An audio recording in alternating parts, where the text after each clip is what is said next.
Medina Munawwara, এটি ইসলামের হৃদয়।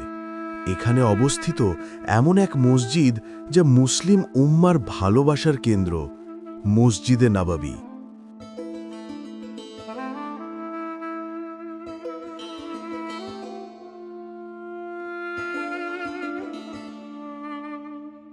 যেখানে প্রতিটি নামাজে বরকত, দোয়া হয় কবুল, আর প্রতিটি মুহূর্তে প্রশান্তি।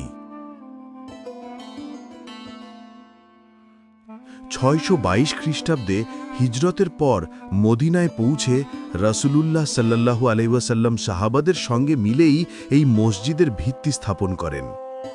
তখন এটি ছিল সাধারণ কাঁচা ইট আর খেজুর গাছের খুঁটি দিয়ে তৈরি একটি মসজিদ। আর আজ সেই মসজিদই পরিণত হয়েছে পৃথিবীর অন্যতম মহিমান্বিত ইবাদতের স্থানে। রাসূল সাল্লাল্লাহু আলাইহি ওয়াসাল্লাম বলেছেন, আমার এই মসজিদে পড়া ১ রাকাত নামাজ অন্য কোথাও ১০০০ নামাজের চেয়েও উত্তম, তবে মসজিদে হারাম ছাড়া। সহিহ বুখারী, সহিহ মুসলিম।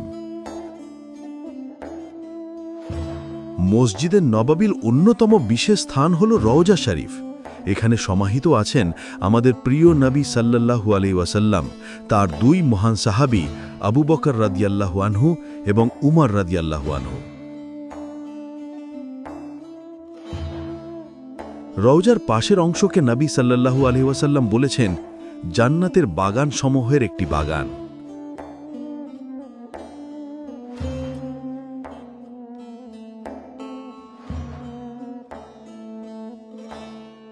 আজকের মসজিদে নববী হল আধুনিক সৌন্দর্য ও ঐতিহাসিক মর্যাদার এক অনন্য সমন্বয়।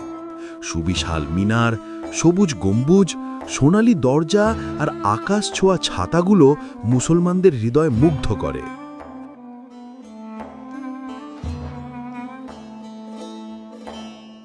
প্রতি বছর কোটি কোটি মুসলমান মসজিদে নববী পরিদর্শন করেন।